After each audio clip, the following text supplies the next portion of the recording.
God, I hope no historic event will happen while I'm working on this video. Oh no! Rishi Sunak got cooked. Or is that framing a bit too presidential? Hi everyone, my name is Andre, and in case you couldn't tell, I'm from the United States of America. Well, I'm originally from Brazil, but I guess that's besides the point. I'm a huge fan of history and politics, though I definitely tend to fixate on the US. I recently did a video about the last 5 Brazilian presidents where I got a lot of requests to keep covering other countries, so with the recent UK general election, I thought that it would be perfect timing. The United Kingdom, of course, follows a parliamentary system of government where members of parliament can choose a prime minister to form a new government. The last British election was held in December of 2019, where the Labour Party suffered its worst defeat in over 80 years. So how did they turn around and gain 214 seats just 5 years later? The popular consensus seems to be that this election represented more of a conservative loss than a resounding Labour victory. The election took place on July 4th, 2024, a bit of an ironic day for a British election, I guess. Prime Minister Rishi Sunak announced the date of the election on May 22nd, 2024, meaning that it only lasted for 6 weeks, which from an American perspective seems short and merciful. British prime ministers are required to select the date of the next election before the 5th anniversary of the previous one.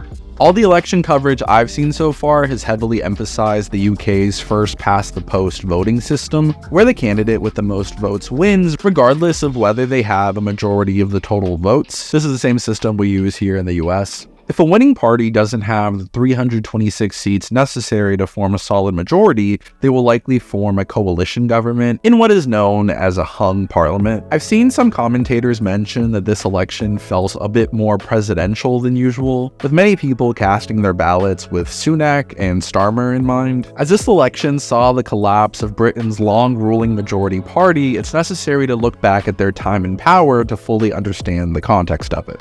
The recently ended era of conservative rule started with the election of David Cameron all the way back in 2010 in a coalition government with the Liberal Democrats. Cameron would of course call for the infamous Brexit referendum, which proposed that the United Kingdom exit from the European Union in 2016. Cameron himself favored staying in the EU, which led to him resigning his post as leader of the Conservative Party following the results of the referendum. The Conservatives then chose Theresa May to become the Prime Minister, only the second woman to fill that role, though her government certainly fell short of Thatcher, but I guess it could always be worse. May called a snap election only to end up with the aforementioned hung parliament, which only made governing more difficult. She would then resign the office herself in 2019 following the defeat of 3 of her proposed Brexit deals. Everyone's favorite Englishman, Boris Johnson, would then take up the office, where he regained a majority in Parliament and guided the United Kingdom through Brexit, with them officially exiting the EU on January 31st, 2020, less than 2 months before the onset of the COVID-19 pandemic.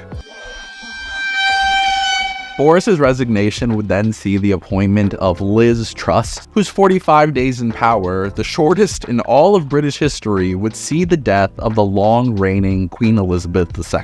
It's so funny to me that this woman, who met 14 prime ministers throughout her long reign, would end up passing away during its shortest tenure. Liz Truss's time as prime minister, of course, infamously failed to outlive this head of lettuce that was being live-streamed. Last, and I guess debatably least, we have Rishi Sunak, who had competed with Truss for the position. Sunak always seemed to me like a very awkward character. It might be hard these days for a short king to find his place as a head of government, but I guess Lula seems to be making it work. As you probably know by now, the Conservative Party absolutely imploded after 14 years of consecutive rule. Labour was handed a landslide, which feels increasingly uncommon in today's politics. Labour fell just 18 seats short of their largest majority ever, second only to that achieved in 1997 under the leadership of Tony Blair. Labour actually managed to win the election with less votes than they got in the previous one, where they lost. Turnout was abysmal, as most people had the feeling that no matter what, Conservatives were going to lose power. The last few years of British government had been quite chaotic, with the quick succession of Boris Johnson, Liz Truss, and Rishi Sunak. Rishi Sunak is of course the first non-white Prime Minister of the UK, having an Indian background.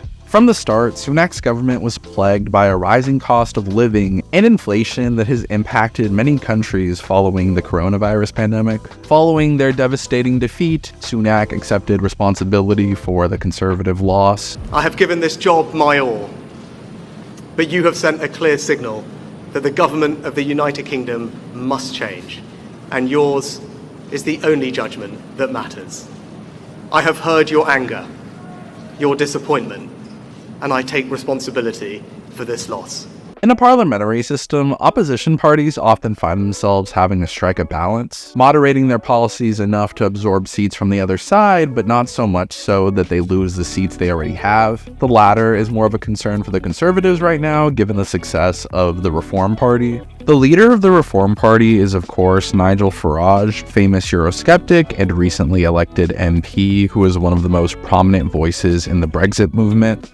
The party had to let go of some of their candidates due to offensive remarks, but still managed to pick up 5 seats in parliament. Many Western liberal governments, such as that of Joe Biden, may have an eye on Labour's performance among Muslim voters and more left-leaning constituencies in particular, given their position on Gaza. 5 independent candidates were elected to parliament on pro-Palestine platforms, including former Labour leader Jeremy Corbyn. Corbyn was ousted from the Labour Party in 2020 following a report by the UK's human rights watchdog, which claimed the Labour Party tolerated anti-Semitic support and was responsible for discrimination and harassment. The UK's new Prime Minister, Keir Starmer, is relatively new to politics, having only become a member of Parliament in 2015. I was surprised by just how fast the transition of power was compared to the United States. Starmer took office on July 5th, 2024, just one day after his election. I've seen lots of people online joke about how seemingly dull Starmer is. He led the party to victory by advocating for a mix of change and a return to a calmer politics. Much like American voters in 2020, the UK may have just wanted a regular, competent-seeming politician to steer the ship. Starmer had a working-class background and was named after the first Labour Party leader. The new Prime Minister's agenda includes rebuilding public services such as the NHS, public education, housing, and immigration. Starmer backed away from some of the more left-leaning aspects of Labour's previous platform, such as abolishing university tuition and nationalizing energy and water companies. The party seems to have set a pretty low bar for themselves in general. I mean, look at Starmer's victory speech. I don't promise you it will be easy. Changing a country is not like flicking a switch. It's hard work, patient work, determined work, and we will have to get moving immediately. This was likely done to manage expectations. In this Time magazine piece, Yassine Saran acknowledges some of the difficulties Labour might face, saying, if there's such a thing as too much of a good thing, it'll be this for Labour. The party can now claim a base that spans north and south, urban and rural, deprived and affluent. Balancing the needs of all these constituencies and maintaining their support will be a challenge. Thank you guys so much for watching. If you enjoyed this video, please consider liking, subscribing, and hitting that bell icon. If you don't, you will be consigned to the same fate as Liz Truss's government. I can take myself seriously. Thank you guys for watching. Appreciate it a lot. Support on Patreon if you want. That would be really appreciated. And I will see you next time.